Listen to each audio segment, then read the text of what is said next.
Oi, Eliakim, como vai? Tudo bem? Tudo bem, Deodato. Muito feliz de estar aqui no canal Linha de Divisa, né? Eu que agradeço, eu estou muito feliz pelo fato de você ter aceitado o meu convite para prosear, para bater um papo. E eu queria começar a nossa prosa com você contando aí aquele fato curioso ou engraçado com relação a uma exposição do Ser e Tempo por um professor e a pergunta que o aluno fez no final, como é que foi mesmo e aonde foi aquilo? Se foi... Na Itália, um professor fez um curso sobre o Ser e Tempo, um curso de um semestre. Aí, no fim do curso, ele pergunta aos alunos se houve questões com relação ao progresso do curso, e o aluno levanta a mão e diz assim, olha, eu entendi tudo sobre o ser, mas e o tempo? Rapaz, eu achei assim. Não, mas lembrando que o Ser e Tempo do Heidegger era um livro que tinha duas partes, né? Uma parte teria que necessariamente dizer respeito ao ser no tempo, né? Mas essa parte Heidegger a aborta no meio do caminho, né? Então a pergunta fez sentido, né? Isso que eu ia comentar. Aparentemente, uma pergunta que não deixou de ser engraçada, É. né? Provavelmente, como acontece muito em alguns eventos, eu já vi assim, o próprio expositor rir de uma pergunta feita por um graduando, e eu particularmente não gosto disso. Eu acho falta de respeito, mas é Sim, engraçado mesmo. Eu fico imaginando que todo mundo ficou rindo do garoto e ele tocou nas questões ali metafísicas, cara. Não é exatamente, verdade? E me exatamente. fala uma coisa, e o Heidegger, ele tinha algum problema com Kant, cara? Sim. O interessante isso, né? A grande tarefa que Heidegger se coloca, e é bom dizer isso, tarefa, porque o Heidegger mesmo fala que é uma tarefa, que é, digamos, dizer o que é o ser. Para ele, essa é a grande questão da filosofia, o que é o ser. Essa pergunta foi sendo posta de lado, ela foi sendo soterrada por outras questões. E essas questões nascem da metafísica. Para o Heidegger, isso é algo que eu tenho estudado, tem a ver justamente com o meu mestrado, o Kant é o filósofo que, na crítica da razão pura, fundamenta essa metafísica.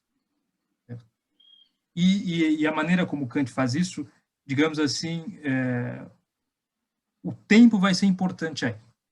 Isso para o Heidegger. Por isso que o Heidegger dá bastante importância nesse livro para a imaginação, porque a imaginação justamente as sínteses da imaginação se dão no tempo, né? Mas esse é um assunto que uma hora nós chegaremos a esse assunto. Não dá pra... Legal. Ó, eu vou Mas, de chamar. fato, agora, Heidegger, só para terminar, Heidegger é um filósofo extremamente interessante porque ele faz justamente isso, ele faz uma varredura por toda a história da filosofia. Então, existe um livro dele sobre Kant, existe um livro dele ah, o idealismo alemão, existem livros dele sobre basicamente quase todos os filósofos, né, sobre os medievais, e sempre ele pensa isso a partir dessa questão do esquecimento do ser, né? A história da filosofia é uma história do esquecimento do ser. Legal. E você fez um comentário na conversa prévia, na prosa prévia que eu faço com Sim. todos os amigos que me concedem a gentileza de bater papo com o canal aqui, sobre essa questão de você não acreditar, entre aspas, no filósofo que não consegue explicar para um não filósofo, para uma pessoa da sociedade que não estuda filosofia, o conhecimento que ele produz acerca do pensamento de um dos filósofos ou não. Explica melhor essa questão. Você citou até a questão de você tentar Não, explicar o Kant para o seu pai. Como é que foi isso aí? exatamente, porque ah, por exemplo, Aristóteles que é um filósofo dos mais importantes, afirma que a filosofia ela nasce do espanto, do maravilhamento. Em grego é thaumasia, né? Quer dizer, as questões filosóficas nascem do próprio espanto diante do mundo. Então, se é assim, é um pressuposto de que todos podem ser sensíveis às questões filosóficas. As questões filosóficas não estão fora da vida, elas não estão fora, elas não estão, digamos, restritas ao âmbito acadêmico, elas não habitam só por dentro dos muros da universidade. Então, eu acredito que a compreensão de um filósofo, a compreensão profunda de um filósofo implica que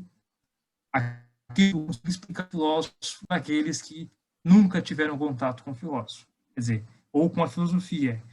Alguém que entenda um filósofo consegue, de certa maneira, apresentar às pessoas que são de fora do âmbito acadêmico, digamos, o grande problema que o filósofo procura entender e que pode ser um problema para o qual, em relação ao qual, aquele que está fora do ambiente acadêmico também pode se sensibilizar, né?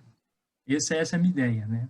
Legal. Eu acho que eu acho interessante isso, quer dizer, quando se lê um filósofo, tentar entender qual que é, de fato, o problema que ele está tratando, quer dizer, o problema mais geral possível que ele está tratando. E eu acho que, a partir do momento que você consegue explicitar isso, você consegue torná-lo mais palatável para aquele que está fora da comunidade filosófica, né? Então, eu acredito que, quando eu não consigo explicar, por exemplo, Kant, que é um filósofo que eu estudo, fazer com que alguém que está fora dessa comunidade na qual eu me insiro o entenda, eu sinto que eu não estou entendendo bem. É o problema do jargão, né, Deodato? Porque os filósofos têm jargões, os filósofos têm... É claro, os filósofos precisam disso, porque eles não podem, digamos, a todo momento, investigar o sentido de todos os termos que eles usam. Então, eles pressupõem que o interlocutor deles entenda aquele termo, aquele jargão. O jargão se torna uma muleta, né, como nós concordamos aqui. E ele só obscurece o filósofo. É claro, o filósofo não pode explicar todos os termos, mas aquele que o lê, aquele que tem por função comentá-lo, explicitá-lo, precisa tornar claro o jargão. Ok, legal. Ele aqui, muito bom, acho bem interessante, porque veio de encontro à proposta do canal, que é socializar o conhecimento produzido nas academias. E eu acho bem legal, você não está sozinho, tem muita gente que eu tenho entrevistado, muitos pesquisadores que estão se posicionando, colocando, inclusive, como alguns acham que é uma dívida em relação à sociedade, porque o conhecimento produzido, ele só é produzido em função da sustentação em termos de tributos que a sociedade traz para as universidades. Mas, beleza, eu vou chamar a vinheta e eu quero conversar com você especificamente sobre um artigo que você escreveu, batendo bola, você vai bater bola aí com as pesquisas do teu mestrado. A gente volta já já, tá bom? Perfeito.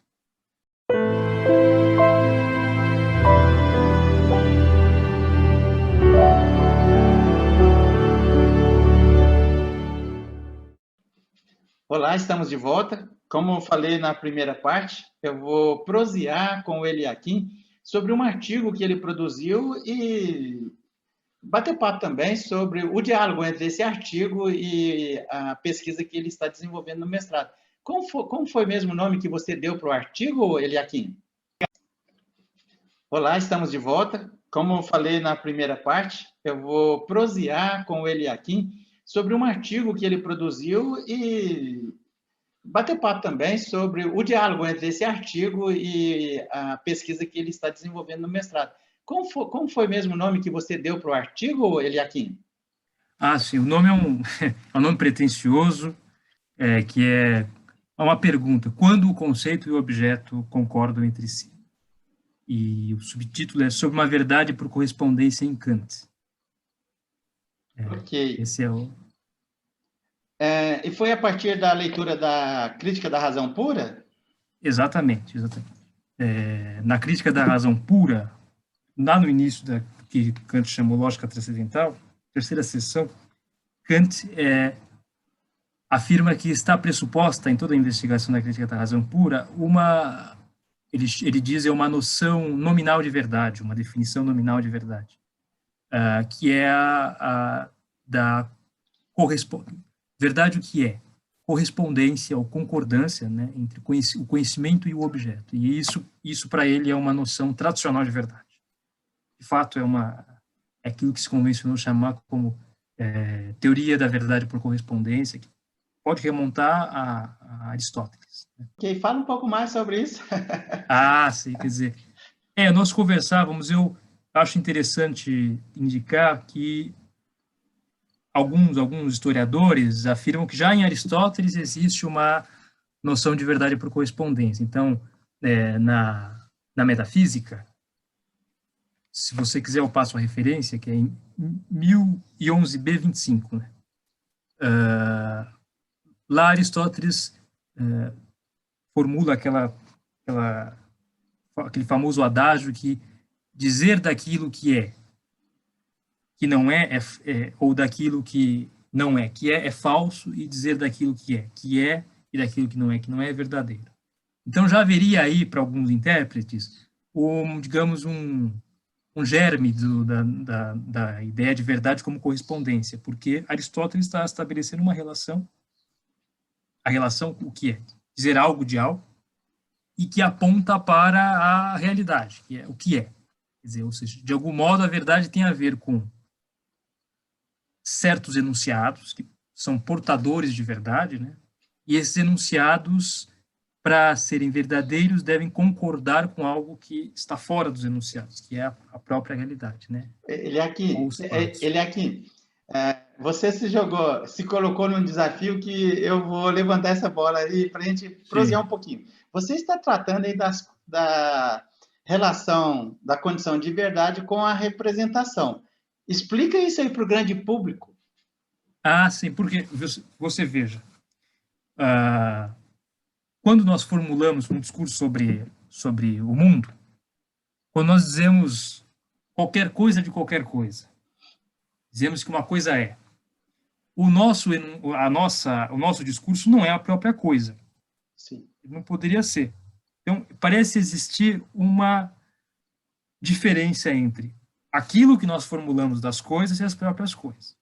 Isso que nós formulamos das coisas, não sendo a própria coisa, pode ser assumido como uma representação da coisa. Legal, beleza. E a representação depende de digamos assim, de um intelecto, né, que a produz, certo? Então, também há uma distinção entre o representante e o representado, né? E, digamos assim, várias formulações disso foram desenvolvidas ao longo da história do desde Aristóteles, isso está em Platão também, no Crátilo, que é um diálogo do Platão, e no Sofista, e alguns intérpretes afirmam o seguinte: surgiram duas grandes versões disso. Uma metafísica e uma semanticista, ou semântica. Então, para que o grande público compreenda isso. Metafísica seria aquela que afirma que eu sei que o enunciado é verdadeiro, o enunciado, né, isto dizer algo de algo, eu sei que ele é verdadeiro quando concorda com uma coisa, está fora dele. Né? Ou um estado de coisas, um conjunto de coisas, um estado de coisas. Pressuposto. Exato. Isso, por exemplo, Tomás de Aquino seria isso. O que Tomás de Aquino diz? Tomás de Aquino, que foi um filósofo do século XIV, século XIII, XIV. O boi mudo. O boi mudo, exatamente. Quando o boi mudo mugiu, para todos ouvirem, ele formulou lá na Suma de Teologia, ele formulou uma definição de verdade, que é: verdade é a adequação do intelecto às coisas. Ele afirma que isso, ele tomou essa formulação de um neoplatonista chamado Isaac Israel, um judeu. Alguns intérpretes afirmam que, na verdade, não existe essa frase em Isaac Israel. De qualquer maneira, essa frase se tornou, digamos assim, o adágio medieval da noção de verdade por correspondência. Então,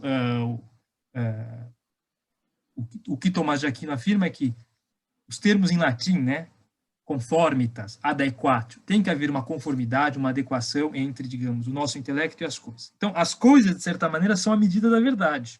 Se o intelecto consegue adequar-se a elas, formam-se, digamos, enunciados verdadeiros, digamos assim.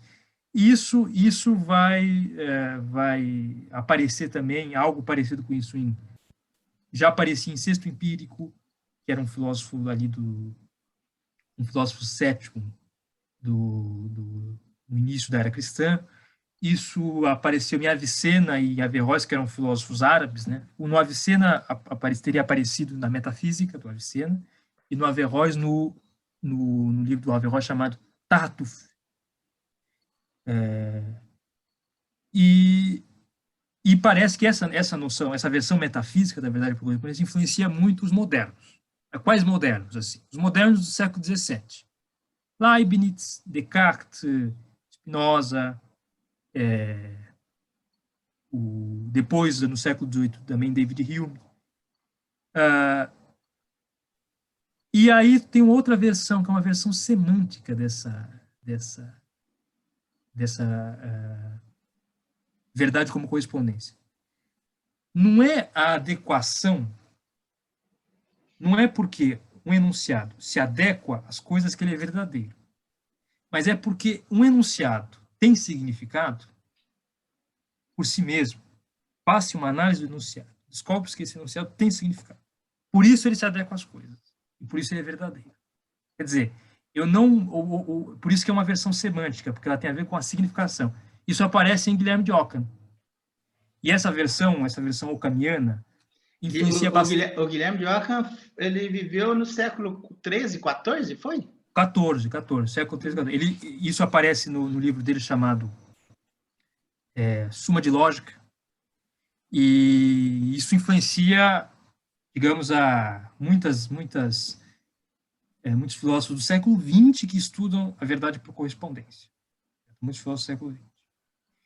Agora, por que eu estou falando, por que nós falamos? Essa é a noção de verdade por correspondência. Porque existem outras noções de verdade.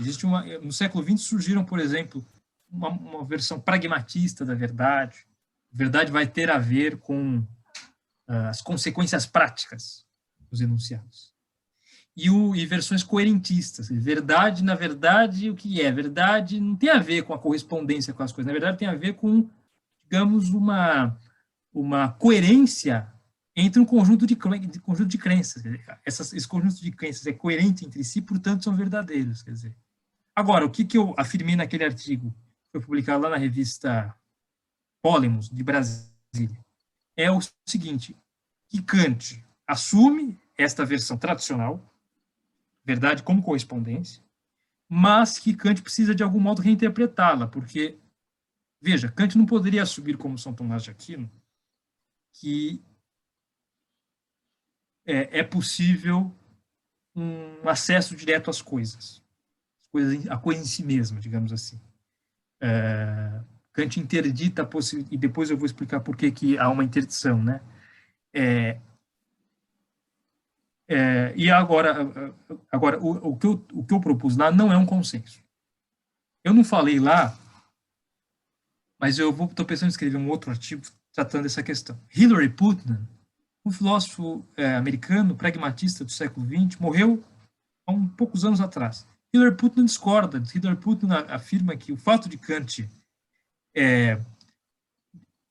assumir que as coisas ou são fenômenos, quer dizer, ou aparecem para o sujeito, ou são coisas em si mesmas, e que nós só podemos ter conhecimento das coisas enquanto aparecem para o sujeito, o fato de Kant assumir isso, para Hilary Putnam, resultaria que Kant não aceita a noção de verdade por correspondência. O problema é que Kant afirma com todas as letras, né, e isso eu pus lá no artigo, que a noção de verdade por correspondência, eu cito aqui na definição do Kant, a saber que ela é a concordância do conhecimento com seu objeto, está pressuposta, está dada e pressuposta em toda a investigação da crítica. A questão é o seguinte: uma coisa é eu dizer que verdade é a conformidade, a concordância entre o conhecimento e as coisas. Outra coisa é eu dizer, mas qual é o critério de concordância? Quer dizer, uma coisa é uma definição nominal, outra coisa são os critérios de verdade. São coisas diferentes. Ok. Eliakim, deixa eu... está muito interessante. A tua Pode pesquisa perguntar. é muito interessante. Você entendeu, então, que o Kant desenvolveu uma teoria da representação reinterpretando a noção de verdade? Foi isso? Exatamente. O grande objetivo do Kant, Kant dava aula de lógica lá na Universidade de Königsberg. E, a partir dessas aulas, ele ele, com a ajuda de alguns alunos, escreveu manuais de lógica. Tem um manual famoso chamado Lógica de Yesh, o aluno dele chamado Yesh que compilou. E compilou, mas Kant leu e concordou, está correto. Kant fala assim, uma perfeição do conhecimento é a verdade. Quer dizer, ou seja, para o Kant não há uma distinção entre, quer dizer, não há uma separação entre verdade e conhecimento. A verdade, ela é uma perfeição do conhecimento. Se o conhecimento é perfeito, ele é verdadeiro. Então, o que o Kant faz? O Kant vai, de certa maneira, reinterpretar a noção de verdade por correspondência, mas de um ponto de vista epistêmico. Eu estou usando o jargão. O que é um ponto de vista epistêmico? É um ponto, ele não investiga a verdade de um ponto de vista lógico, meramente uma definição de verdade.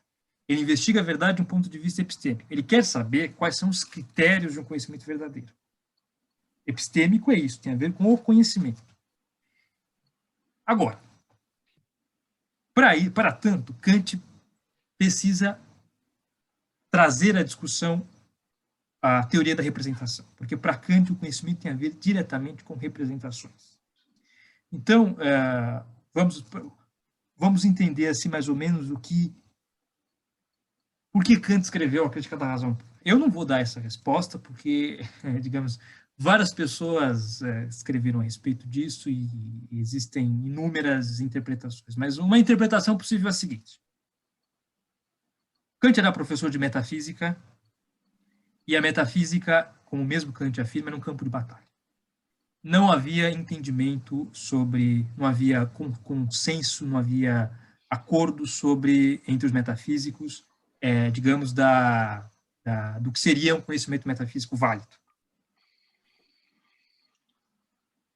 Kant se pergunta, então, mas qual é a razão dessa ausência de consenso? Qual é o problema da metafísica? Veja, a ciência da natureza, a física, vai muito bem.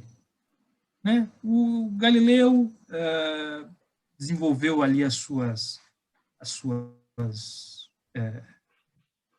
leis da mecânica, Copérnico propôs o seu modelo heliocêntrico, que tem dado muito certo, Newton fundamentou toda a física que diz respeito ao movimento dos corpos. Então, a física vai bem. A matemática parece que desde Euclides sempre vai bem. Mas que diabo que acontece com a metafísica para ela não ir bem? Para que o conhecimento dela nunca seja, digamos, inteiramente aceito? Ele aqui, o Pitágoras se remexeu na cova lá, hein? Você não citou o Pitágoras, quando você falou da matemática.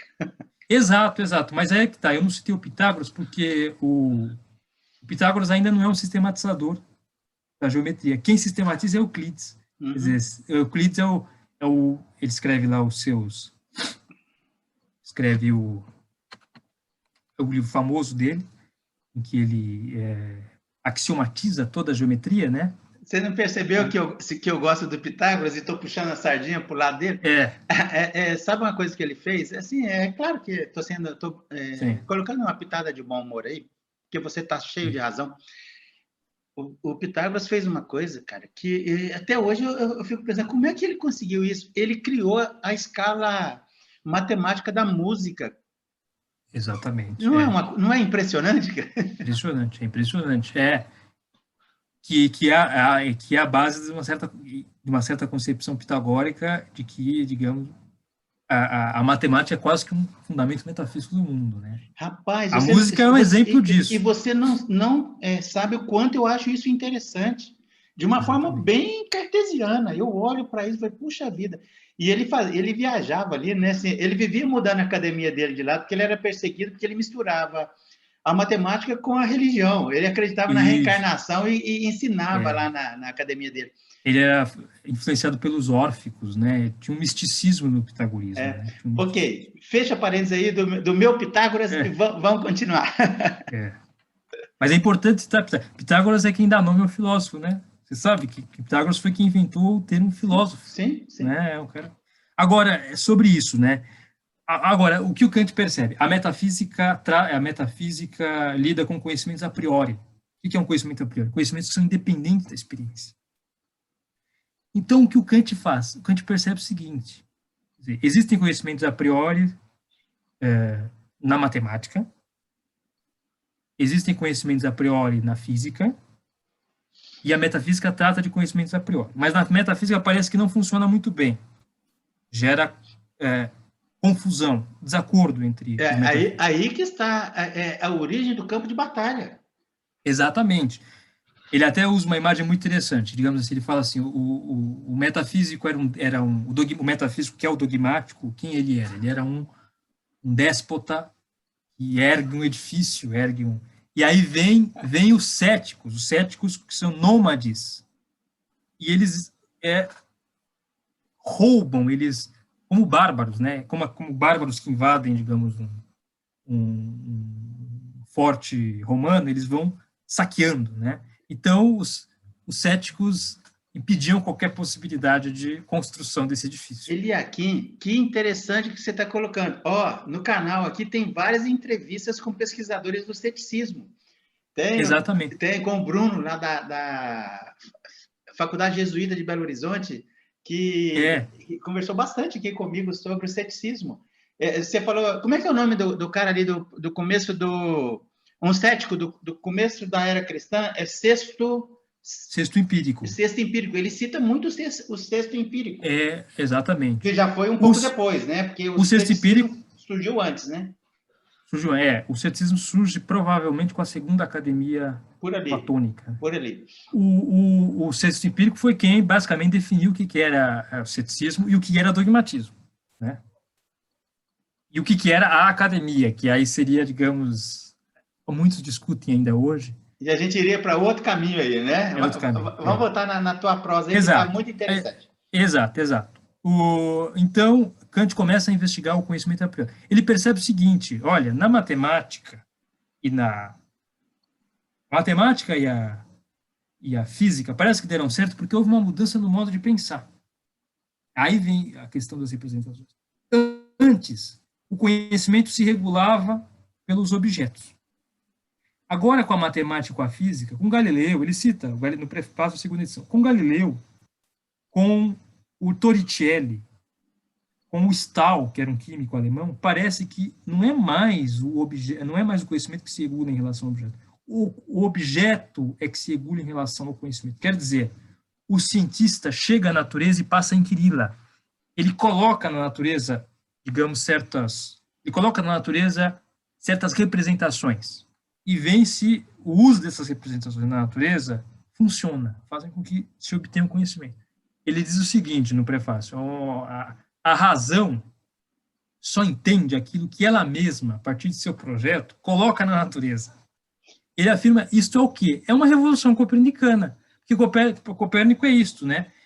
Copérnico se perguntou se não daria mais certo, no que se refere à compreensão do universo, se em vez de nós permanecermos no centro enquanto as estrelas giram em torno de nós, não daria mais certo se nós pusermos uma estrela no centro, que é o Sol, e nós é que giremos em torno dessa estrela. E parece que deu certo. Então, Kant diz assim, nas ciências ocorreu uma revolução copernicana. Quer dizer, o fato de haver essa revolução copernicana mostra que, de certa maneira, o que importa não é o objeto, é a representação. A representação é que é o índice de conhecimento, digamos assim. Eliakim, eu queria, se eu encontrasse com Kant num boteco, eu ia falar para ele, e você já imaginou que o próprio sistema solar gira em torno do centro da Via Láctea, que é um fato já comprovado? Você sabe que o Kant, se não me falha a memória, ele tem uma proposta de como seria a Via Láctea. Tem, porque o Kant era professor de lógica, de metafísica, de geografia, e ele também refletia sobre questões relacionadas à astronomia e à física. Kant foi realmente, como eu disse, um polímata. Antes de nós começarmos a entrevista, falei que você era um polímata, né? Quer dizer, ele era um polímata também, quer dizer, alguém que se interessava por várias áreas do saber, né?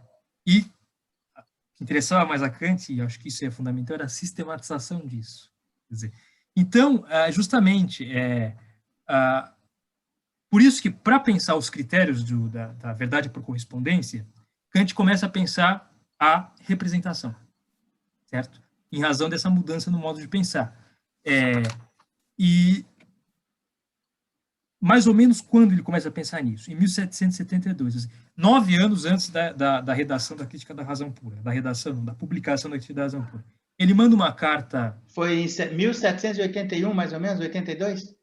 81 ele publica, exatamente. Em 81 ele publica a primeira edição da Crítica da Razão Pura. Em 1772 ele manda uma carta para um amigo dele chamado Marcus Hertz. Nessa carta ele fala assim, olha, ele percebe o seguinte, para tratar do conhecimento eu preciso pensar a relação entre representação e objeto, certo? Mas a questão é o objeto que causa a representação ou é a representação que causa o objeto? Então, em 1772, ele pensa essa relação a partir de uma relação causal e a partir de instâncias heterogêneas. O que quer dizer isso? A representação é interna e o objeto é externo, certo? Então, são heterogêneos. E a representação tem que, de algum modo, estar relacionada com o objeto. Digamos assim, isto é uma exigência da verdade por correspondência, não é verdade? Tem que haver uma concordância. Aí o Kant diz, olha, eu estou para responder essa questão, o que se passa, no fim das contas, no conhecimento, e estou para publicar isso. Isso em 1772. Ele não publica, ele só vai publicar 9 anos depois, porque aí ele percebe que ele está pensando na relação de maneira incorreta. Porque se ele pensar a relação do ponto de vista causal, não funciona. Porque se o objeto causa a representação, nós caímos no tomismo, por exemplo, que o objeto, a coisa, é a causa da representação. E isso está em desacordo com a mudança no modo de pensar, porque a mudança no modo de pensar nos mostrou que, na verdade, o que importa é justamente o conhecimento regular-se. E ele assumiu isso, que ele estava partindo de um pressuposto equivocado? Não, eu não me lembro se ele assumisse, talvez em alguma carta ele deva ter assumido isso. Na Crítica da Razão Pura ele não assume, mas na Crítica da Razão Pura ele vai mudar a relação. No parágrafo 14 da Crítica da Razão Pura, que é um parágrafo que essa parte que eu vou citar, está tanto na primeira edição quanto na segunda. Eu digo primeira edição quanto na segunda, porque a segunda edição mudou muita coisa, né? Tanto é que existe o time que gosta da primeira edição e existe o time que gosta da segunda edição. Sim. Né?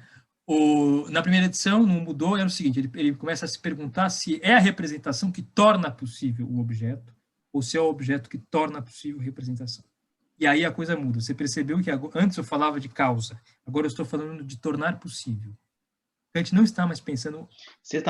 Agora você está falando em efeito. Não, antes eu pensava em efeito. Antes eu pensava assim, a representação causa o objeto, portanto, o objeto é efeito da representação. Ou, o objeto causa a representação e, portanto, a representação é efeito do objeto. Kant percebe que ele não pode pensar a partir da causalidade. E por outras razões. A causalidade vai ser um problema, porque a causalidade... Hume impôs um problema para Kant, que era o seguinte. Hume mostrou, na sua investigação sobre o entendimento humano, que não é possível... a partir da própria experiência, encontrar universalidade nas relações causais. O que isso significa? Se eu lhe pergunto, se eu puser a mão no fogo, eu vou me queimar? Você dirá, claro.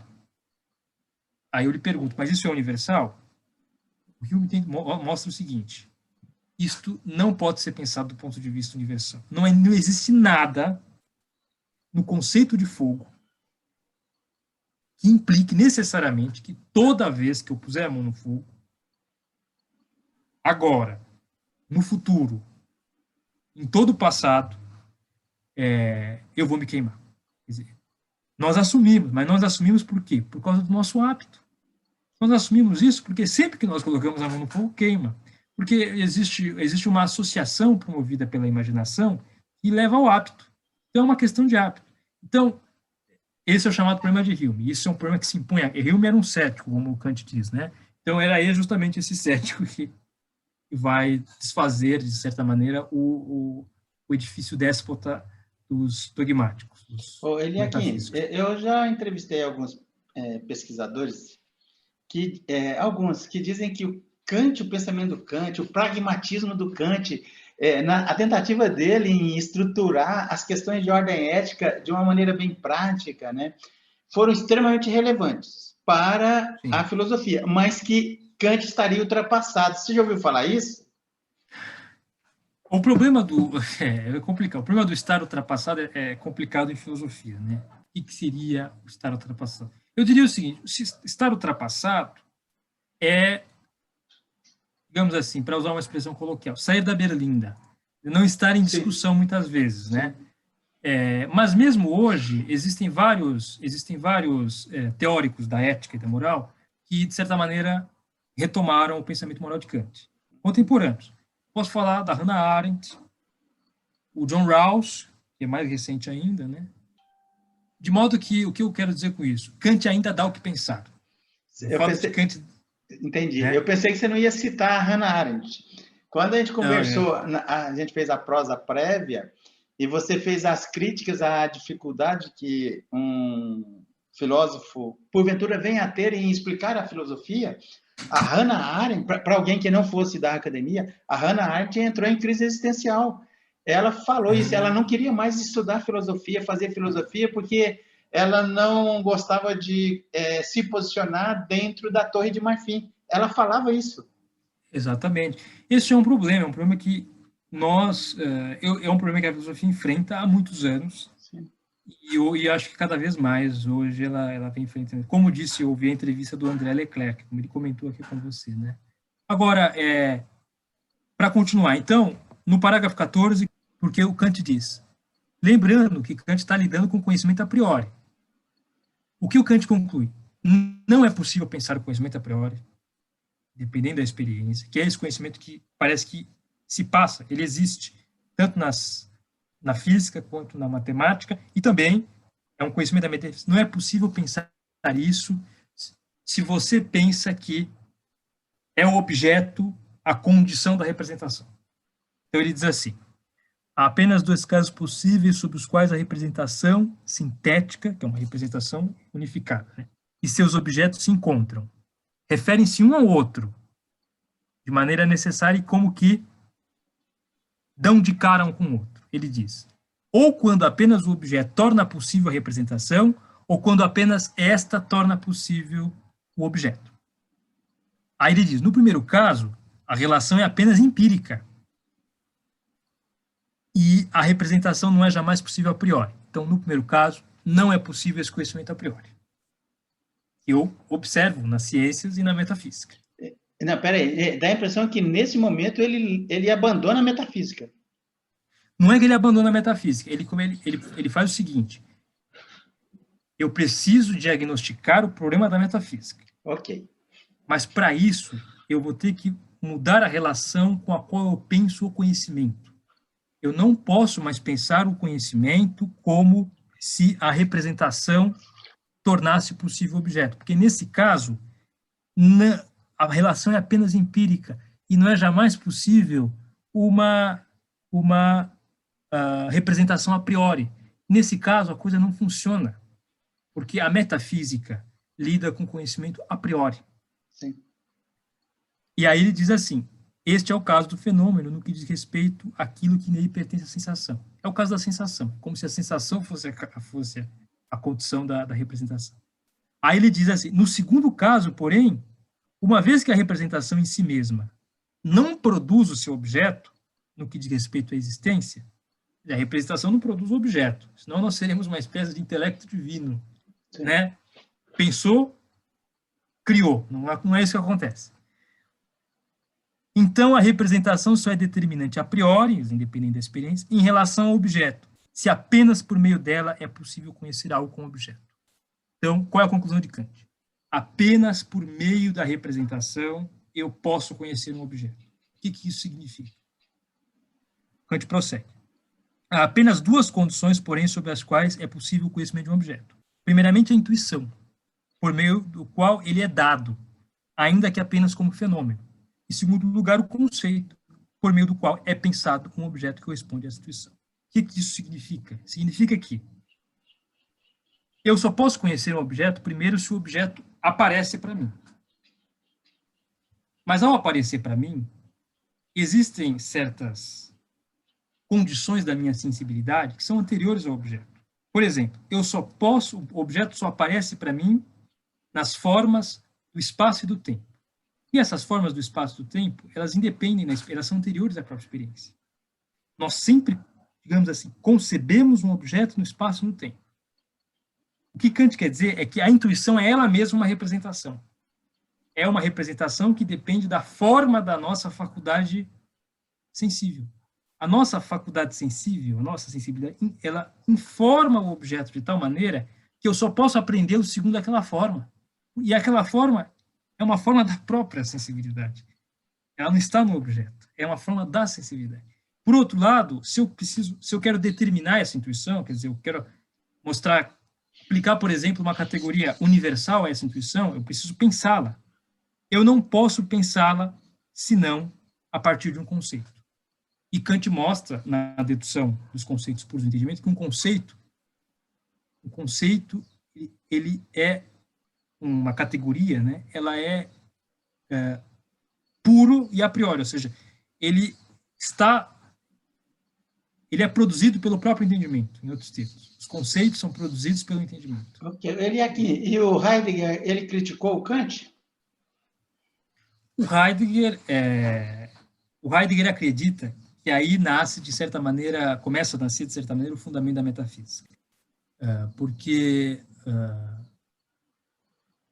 Kant estaria criando uma ontologia, uma nova ontologia. Uma ontologia em que, digamos, a condição das coisas são as nossas condições transcendentais. Quais sejam? As da sensibilidade e as do entendimento. Quer dizer, as coisas são pensadas desse modo. Eu estou criando uma nova ontologia. Para Heidegger, isso vai, de certa maneira, também representar um soterramento, um esquecimento da questão que é fundamental, digamos assim, que é o samba de uma nota só do Heidegger, que é o ser. Quer dizer, compreende o que é o ser. Kant não está pensando o que é o ser. Aliás, para Kant nem é possível, quer dizer, talvez não. Kant até pode pensar o que é o ser. Pensar, todo mundo pode, mas eu não posso conhecer o que é o ser em si mesmo. Certo? Não posso, quer dizer, há uma interdição que ocorre a partir das nossas condições transcendentais. Transcendental é um jargão. Eu falei para você que ia tomar cuidado com o jargão. O que é condição transcendental? Transcendental, em Kant, se diz de muitos modos, certo? Um modo possível é aquilo que é independente e anterior à própria experiência e que é condição dela, né? Por isso que se diz transcendental, né? Mas transcendental se diz de muitos modos. Tem um colega meu que vai fazer um doutorado apenas para entender o que é o transcendental em Kant, né? Agora, voltemos assim para a questão da verdade por correspondência. Então, Kant assume que verdade é isso mesmo, é a concordância do conhecimento com o objeto, porém, nós temos que entender como é que se dá essa concordância, quais os critérios dela. Kant vai mostrar que o objeto é uma constituição, o objeto é constituído a partir de representações. O objeto é constituído a partir de uma representação sensível e a partir de uma representação intelectual. Agora, o que tem que concordar aí? O que eu dizia naquele artigo. O que tem que concordar é a representação intelectual tem que concordar com a representação sensível. Em outros termos, os nossos conceitos do entendimento, por exemplo, conceitos para não ficar também no nível da abstração. Os conceitos, por exemplo, como quantidade, qualidade, substância, certo? Esses conceitos do nosso entendimento, eles só têm sentido e significação quando aplicados a uma intuição, que é sensível. Então, Kant delimita, digamos, a sensibilidade para Kant, ela vai delimitar a experiência possível. O Kant busca um diálogo com Platão o tempo todo? Eu acho que, assim, não é um diálogo explícito, embora Kant cite Platão em alguns momentos, na dialética, por exemplo, mas Platão representaria justamente isto, né? Uma ultrapassagem da experiência possível, com as suas ideias, né? Eu vou falar uma coisa, e você está tratando disso na tua pesquisa? Então, aí na minha pesquisa, porque isto aí foi, digamos, uma propedêutica, a minha pesquisa, porque eu preciso saber como é que se dá o conhecimento, né? Kant está se perguntando isso, como é que se dá o conhecimento? Quais são as condições de possibilidade do conhecimento? Agora tem uma faculdade que, veja, é isso que agora a coisa vai ficar, digamos, bastante interessante, porque é o seguinte, um conceito do entendimento, ele é discursivo. O que significa? Ele é discursivo, ele vai ser expresso em juízos, né? Juízos são relações entre conceitos. Ele é discursivo. Ele é universal, né? Ele é algo que unifica representações particulares. Mas o que é uma intuição? Uma intuição, ela não é discursiva. Uma intuição sensível. Uma intuição, ela é, para ser tautológico, mas isso é importante, ela é intuitiva, ela é sensível, ela não é discursiva, ela é particular. O conceito é produzido espontaneamente pelo entendimento, que é uma faculdade intelectual. A intuição, ela não é produzida espontaneamente pelo entendimento. Essa representação é formada a partir de algo que afeta a sensibilidade. Quer dizer, uma sensação afeta a sensibilidade e aí nós produzimos uma representação sensível, certo? Aí você poderia me perguntar, mas como eu faço, então, com que, digamos, instâncias tão heterogêneas concordem entre si? Como é que se faz isso? Afinal de contas, se um é conceitual, intelectual, espontâneo e universal, o outro é sensível, particular, é uma ficção, né? Depende da receptividade.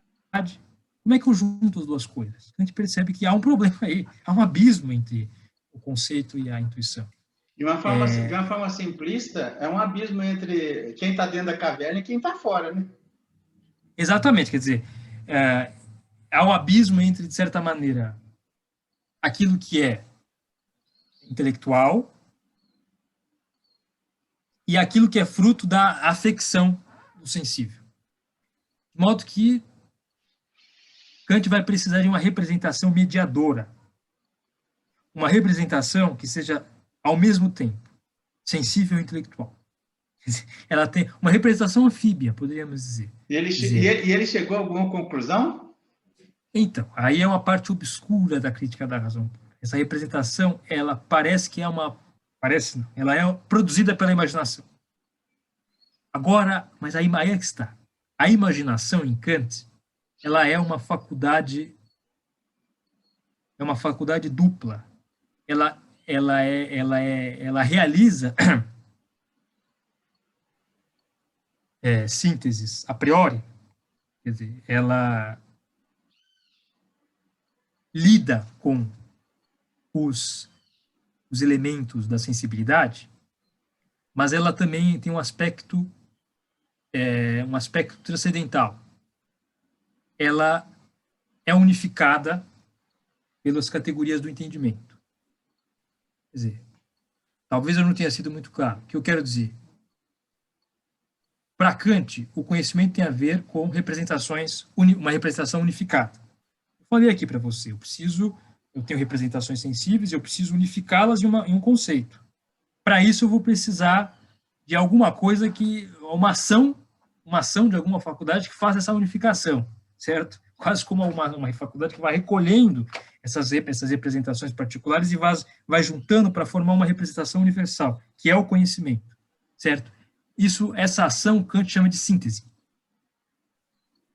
E assume que a imaginação promove uma síntese na sensibilidade, certo? Só que essa síntese, ela precisa ser guiada por uma regra. Quer dizer, eu não posso juntar as coisas pense comigo, eu não poderia juntar se eu não tivesse uma certa noção de unidade, certo? Essa unidade é dada pelo entendimento, pelas categorias. Então, aquela síntese da imaginação é elevada a uma unidade, que é uma regra de síntese, né, de certa maneira. Agora, no meio disso, vai ter a imaginação vai produzir uma representação chamada esquema. O esquema de um conceito. O esquema de um conceito vai ser uma espécie de... E é isso que eu estou investigando, e que ainda é um bocado obscuro. Essa representação, ela é uma espécie de regra de síntese e que consegue fazer a mediação entre as representações sensíveis e a intelectual, entre a intuição e a categoria. E que é produzida por uma faculdade que também é anfíbia, que é a imaginação, uma faculdade que é tanto sensível quanto intelectual. Eliakim, mais para o final do ano, eu quero voltar a conversar com você sobre a tua pesquisa. Eu só queria te fazer uma pergunta um tanto quanto que instigante para você. Você acha que o Kant passou pano na metafísica? Essa é uma pergunta. Não, dá a impressão que ele Ontem eu estava... desesperadamente tentou passar pano na metafísica. Olha, você fez uma pergunta difícil e eu estava discutindo isso ontem, numa reunião. Existem, por exemplo, Hermann Cohen foi um intérprete de Kant do início do século XX, o que se convencionou chamar de neocantismo. Bom, entre Kant e o neocantismo tem o idealismo alemão. O idealismo alemão justamente queria digamos, criar aquela metafísica que Kant não criou. Certo? Fichte, Schelling e o mais destacado entre eles, Hegel. Certo? De certa maneira, a metafísica retorna às reflexões filosóficas. O neocantismo, com a sua influência positivista, portanto, o que é o positivismo? Nós precisamos nos desfazer da metafísica. Interpreta Kant de tal modo a mostrar que o que há em Kant é simplesmente, na crítica da razão pura, uma teoria da experiência. O que significa? Kant delimita o campo do conhecimento, as condições de possibilidade do conhecimento, para mostrar até onde a experiência é possível e, portanto, até onde o conhecimento vai. Fora disso, não alcançamos absolutamente nada. Nesse sentido, Kant implodiu, de certa maneira, a metafísica. Certo?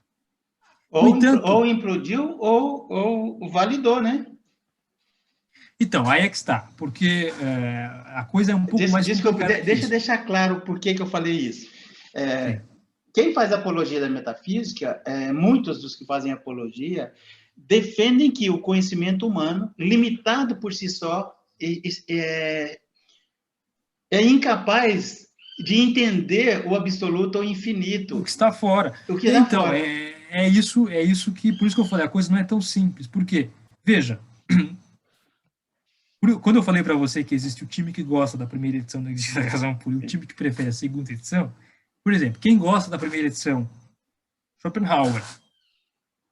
Mas Schopenhauer era um autor que valorizava profundamente aquilo que ficou conhecido como utilidade negativa da crítica. Qual que é a utilidade negativa da crítica? Essa que eu falei para você.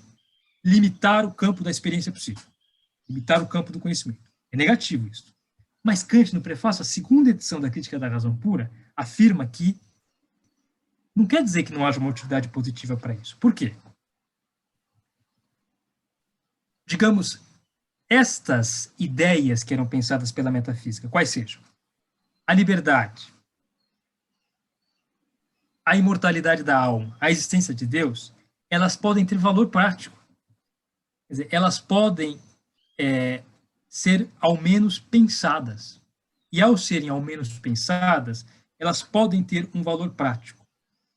O que isso quer dizer, por exemplo? Veja, se do ponto de vista da utilidade negativa da crítica, quando Kant faz aquela separação entre fenômeno e coisa em si, a liberdade não pode ser possível, ela não pode ser possível se pensada apenas do ponto de vista dos fenômenos. O Nietzsche comentou o Kant? Sim.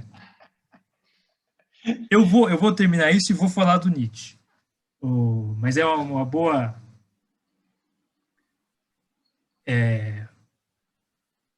O que ocorre é o seguinte, veja, no campo da experiência possível, no campo dos fenômenos, eu só penso os fenômenos como encadeados pela causalidade. Sim. Todo efeito tem sua causa, e assim eu penso uma cadeia causal. É possível a liberdade aí? Não, porque nesse caso, eu me penso como um fenômeno também. Eu me penso como inserido nesse conjunto total de fenômenos que é a natureza. Não é possível a liberdade, porque toda a minha ação vai ser condicionada por uma causa. Certo? Natural. Sim. Mas aí que está. Então, a liberdade não é objeto de conhecimento. Não é. Mas eu poderia pensar a liberdade, eu poderia pensar que, pelo menos do ponto de vista do sujeito transcendental, é possível que nós sejamos causa de uma ação. Liberdade é isso, né? Liberdade é uma ação que é uma causa sem causa. Ela é o início de uma cadeia causal. Quando eu me decido por algo e ajo, eu suponho que eu estou dando início a uma cadeia causal. Nesse sentido, eu sou livre. Então, Kant afirma, e essa frase é emblemática e tem tudo a ver com o que você falou. É uma frase mais ou menos deste modo. Eu limitei o saber para obter lugar para a crença. Okay. Limitei o saber para obter lugar para a crença. Para a gente fechar, está extremamente interessante. Final do ano nós vamos voltar a conversar. Mas agora, eu queria que você falasse. Eu queria fechar com você falando da visão do Nietzsche em relação a Kant. Bom, aí é que está. O Nietzsche, filósofo do martelo. Por que eu digo isso? Porque o livro que eu poderia citar é O Crepúsculo dos Ídolos, como se filosofa com o martelo. Nietzsche é um filósofo que se opõe profundamente a certas... Eu pensei que você ia citar Gaia Ciência, o aforismo 125. Poderia ser a Gaia Ciência, Nietzsche, mas o caso interessante, eu vou pegar aqui o posso. Você vê as coincidências, né? O Nietzsche estava perto de mim, mas na Crepúsculo dos Ídolos, Nietzsche é totalmente contrário a essa distinção entre fenômeno e coisa em si, né? Obviamente ele seria contra, né? Porque é que está. Nietzsche diz o seguinte: suprimimos o mundo verdadeiro. Que mundo resta? O mundo aparente? Talvez. Mas não. Com o mundo verdadeiro, suprimimos também o aparente.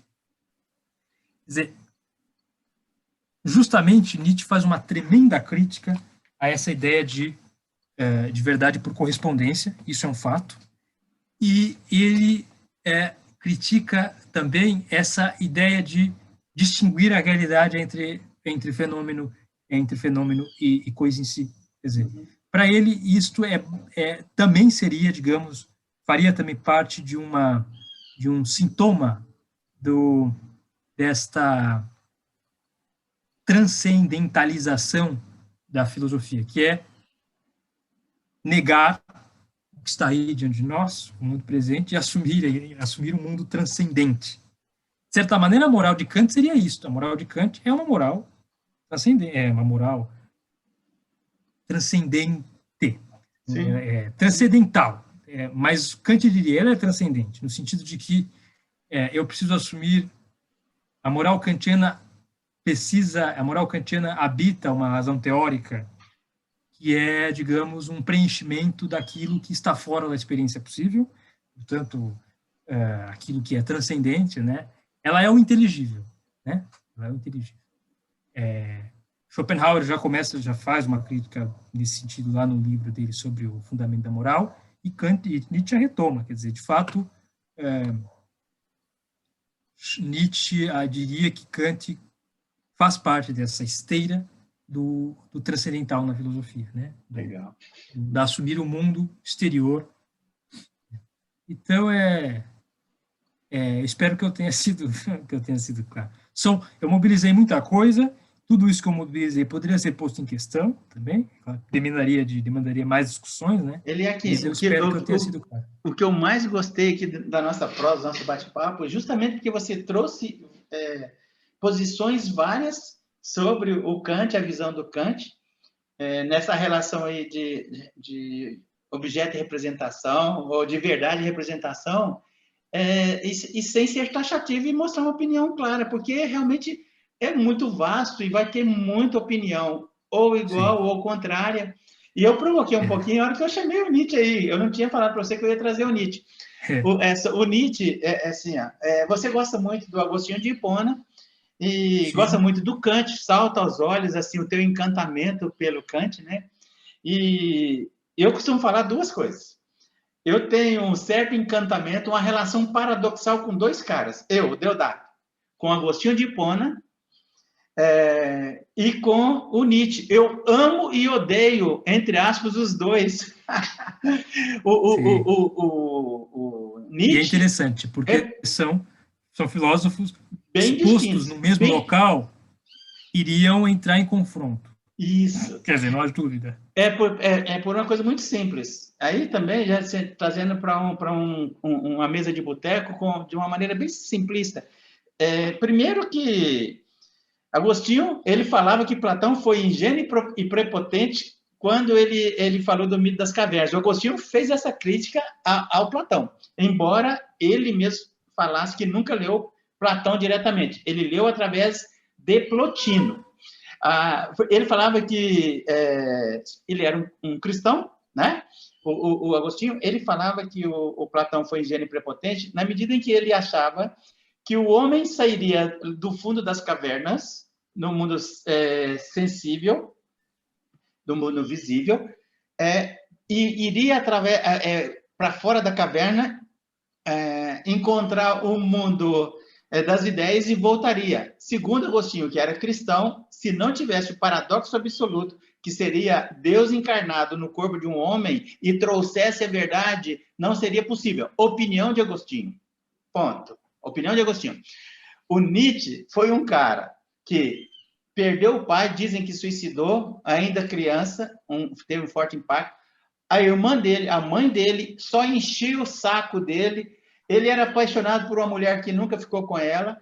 Ele era boêmio, dizem que ele morreu, teve problemas com a sífilis, não sei se é verdade. No final da vida dele, ele entrou em parafuso, ele surtou, acho que foi numa cidade na Itália, e abraçou um cavalo. Turim. Em função de tudo isso, pouca gente fala isso, cara. Ele era um cara brilhante e que saiu chutando o pau da barraca do cristianismo e da própria filosofia. Beleza, isso me encanta, mas, ao mesmo tempo, não me faz passar pano no filólogo, que era... Olha só, olha que ninguém fala, cara. Como eu tenho a total liberdade por ser gauche, ser um anjo torto em relação à produção do conhecimento, e eu gosto disso porque eu posso dar voz a todos e todas e não emitir opinião. Olha só essa improvável aproximação entre Agostinho, que era professor de retórica, e o Nietzsche, que era um filólogo. Ambos trabalhavam com a palavra e, por isso, se tornaram extremamente sedutores e seduzem muitas pessoas dentro da academia e fora. Eu gosto de trazer isso porque eu sei que está até te chocando, mas o que esse Deodato está falando? E eu gosto, faz sentido, cara. Faz sentido. E não que eu queira uma aproximação, é só para falar do meu encantamento e do meu racionalismo em relação aos dois. Muito obrigado. Um abração, cara. Foi muito prazeroso conversar com você. A gente volta a falar outras vezes, tá bom? Sim, quando você quiser. Eu fico muito feliz de ter esse espaço para falar de filosofia. É um espaço que falta, né? Infelizmente. Legal. Um abração. Obrigado.